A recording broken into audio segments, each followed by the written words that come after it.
Now, if you're like us and you have booked a cruise travel holiday to New Zealand, you may be a bit worried by what today's episode has to hold. With cruises resuming in Australia on May 31st, one would be almost forgiven to imagine that New Zealand would follow suit very quickly.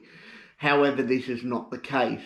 New Zealand have no set date for reopening to cruising, nor do they have an open dialogue at the moment with the cruise lines moving forward and a definite date that they can recommence sailing.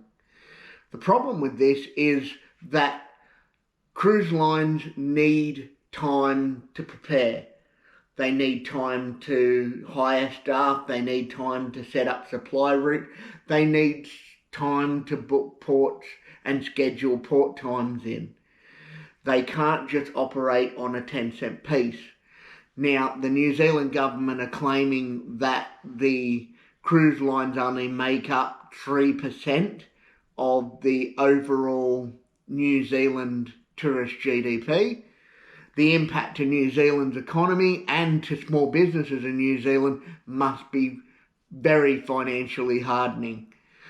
Also, there's those of us Aussies who love to visit our Kiwi cousins, and we would love to cruise there again. So please, New Zealand government, open up your borders to cruise ships. It's safe. It's time. Just do it.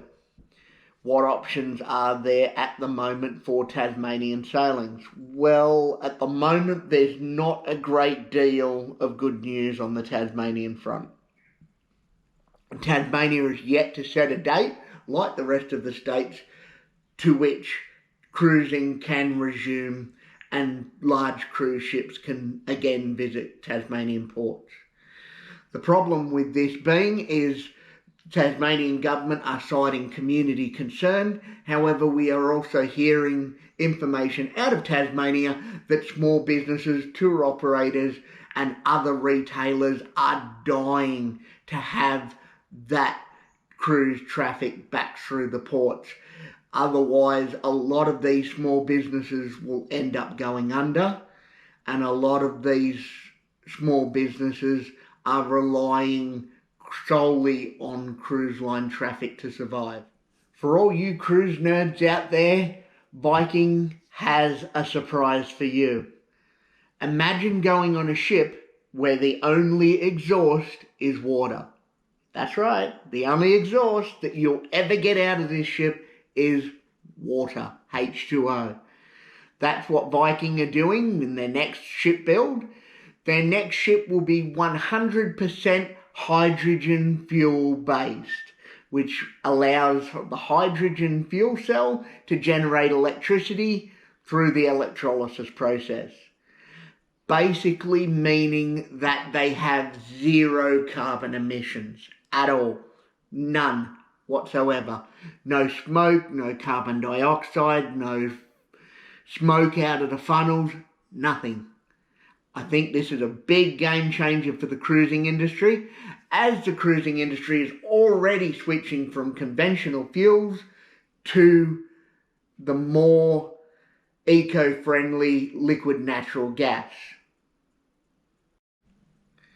Unfortunately, the Norwegian Cruise Line's Prima has hit a bit of a snag in its inaugural sailing. This massive new ship for the NCL Cruise Line has hit some supply troubles. So instead of doing a sailing on the 17th of August as planned this year, it will not be able to do its inaugural sailing to Reykjavik in Iceland. Instead, the new inaugural sailing will be shifted to a 10-night cruise to Copenhagen on September 13th. If you've enjoyed this video, I'd like to invite you to subscribe and hit the little notification bell down below. Not only does it help the channel, help Aileen and I out to know who is our audience, who is interested in our videos, and also allows us to notify you as well. Will YouTube notify you when we put new videos out? As soon as they're published, you'll get a little notification come up on your smartphone, tablet, or computer, letting you know that we have a new video for you to watch. That's all we have time for today. I hope you've liked today's video, and I'd like to wish you all happy cruising, and we'll see you somewhere out on the seas.